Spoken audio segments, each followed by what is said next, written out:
quem está acostumado com rede social vê muito aquela brincadeira de expectativa e realidade, né? Expectativa e realidade é engraçado, tem coisas curiosas.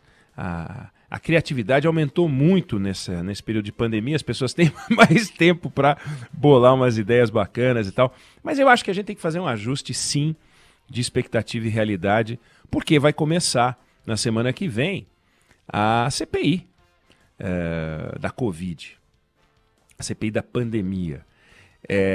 E se a gente pegar o objeto dessa CPI, gente, é o seguinte: apurar no prazo de 90 dias as ações e omissões do governo federal no enfrentamento da pandemia da Covid-19 no Brasil. Olha só isso. Ações e omissões do governo federal no enfrentamento da pandemia da Covid-19 no Brasil e, em especial, no agravamento da crise sanitária no Amazonas com a ausência de oxigênio para os pacientes internados e as possíveis irregularidades em contratos, fraudes e em licitações, superfaturamentos, desvio de recursos públicos, assinatura de contratos com empresas de fachada para prestação de serviços genéricos ou fictícios, entre outros ilícitos, se valendo para isso de recursos originados da União Federal, bem como outras ações ou omissões cometidas por administradores públicos federais, estaduais e municipais no trato da coisa pública durante a vigência da calamidade originada pela pandemia do coronavírus SARS-CoV-2, limitado apenas quanto à fiscalização dos recursos da União repassados aos demais entes federados para as ações de prevenção e combate à pandemia da Covid-19, excluindo as matérias de competência constitucional atribuídas aos estados, Distrito Federal e municípios. É um piro. É um piro completo. Isso aqui tem, se a gente for contar em toques, em palavras, tem 151 palavras, 1000 caracteres com espaço, 13 linhas. Negócio que não tem fim. Ler isso aqui já acabaram os 90 dias. Eu gastei 90 dias para ler isso aqui. Como é que você, em 90 dias, vai investigar as ações e omissões do governo federal? Não vou ler de novo. Não dá. Então você já sabe uma coisa, que o prazo da CPI não será de 90 dias. A maior parte das CPIs instaladas no Brasil não chegam ao relatório final. Vamos lá. Considera-se uma CPI bem-sucedida quando ela chega ao relatório final. Não importa o que ela diga ou sugira. Aí veja só. Fizeram uma CPMI sobre violência contra a mulher. Não existe uma realidade mais séria, mais importante, mais, atual do que violência contra a mulher. Vamos combinar. Mas como é que você faz uma comissão parlamentar de inquérito para investigar a violência contra a mulher? E que conclusão que você vai chegar? E essa CPMI era o seguinte, 2013, tá? Investigar a situação da violência contra a mulher no Brasil e apurar denúncias de omissão por parte do poder público com relação à aplicação de instrumentos instituídos em lei para proteger as mulheres em situação de violência. O relatório final tinha 1049 páginas. Foram sugeridas 73 providências. Eram 15 senadores, 15 deputados, era uma CPMI mista. Na hora de assinar o relatório, metade não apareceu. Olha só. Aí propuseram 13 projetos de lei, não foram aprovados. Um projeto de resolução no Congresso Nacional. E assim vai. Já tinha a Lei Maria da Penha. Quer dizer, é um negócio que, volto a dizer, expectativa e realidade, para que a gente não fique imaginando que as coisas vão mudar para valer.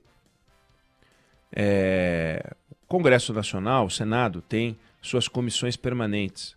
Comissões de assuntos econômicos, de meio ambiente, de agricultura. Criam algumas comissões temporárias, por exemplo, agora para a implementação do 5G no Brasil. E criam CPIs para investigação. Essa CPI, por exemplo, é importante, essa da Covid, não há dúvida. Mas a CPI do desmatamento na Amazônia também é. Tem 2 pedidos.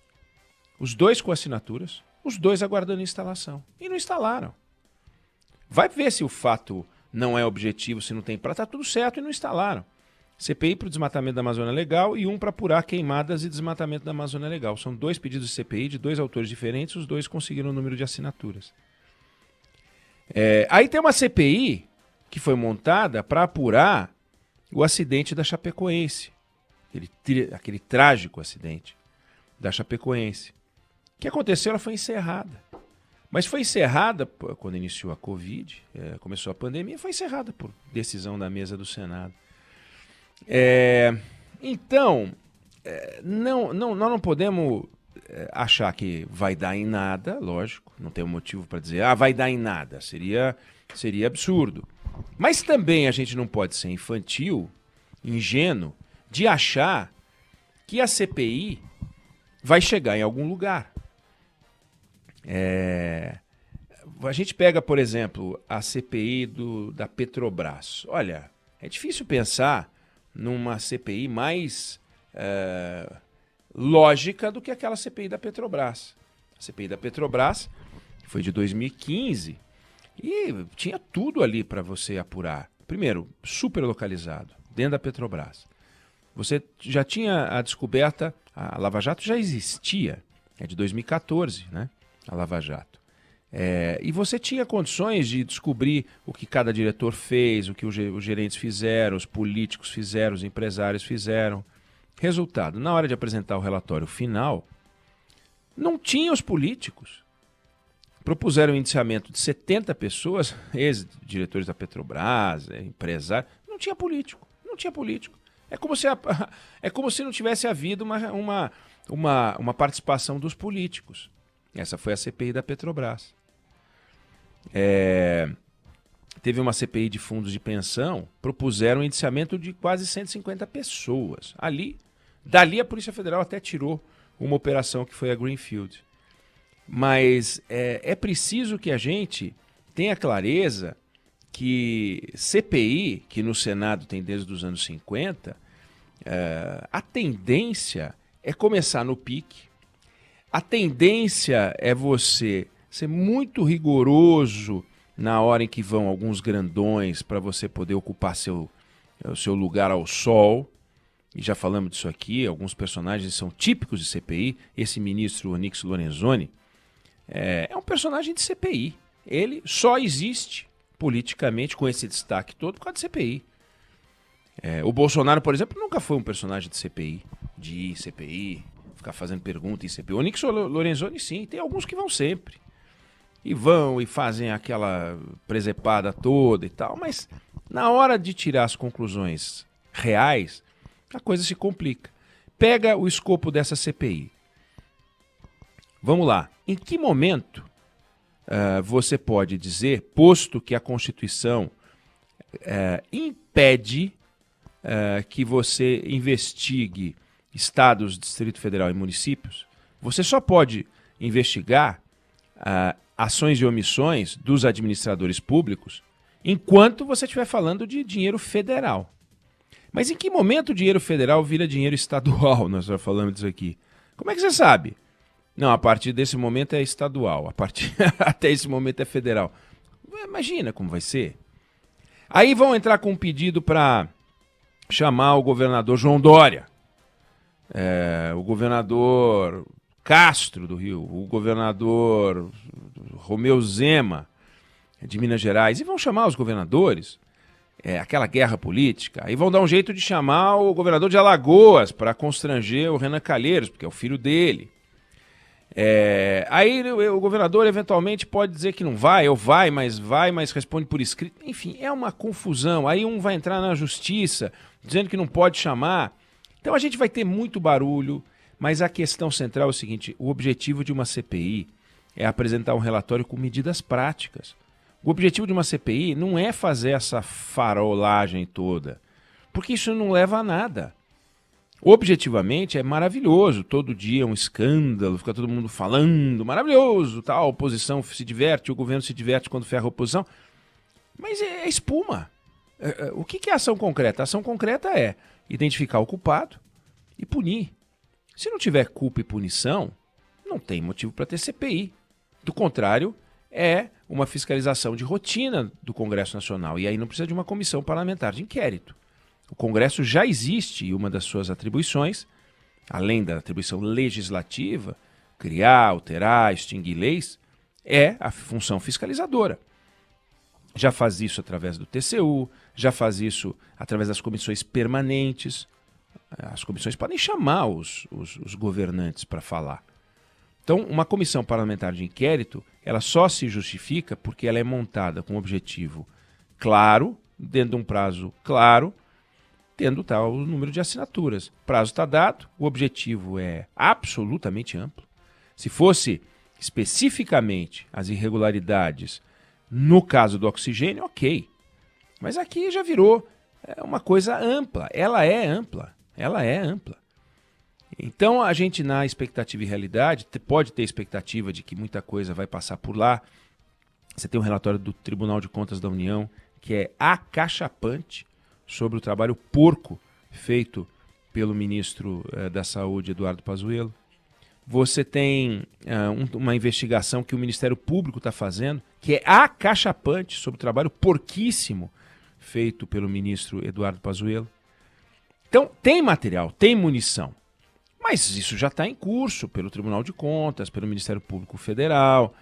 Quer dizer, a CPI vai pegar material que não é produção original dela, a CPI. Ela vai juntar, pode pedir quebra de sigilo, pode fazer o que for.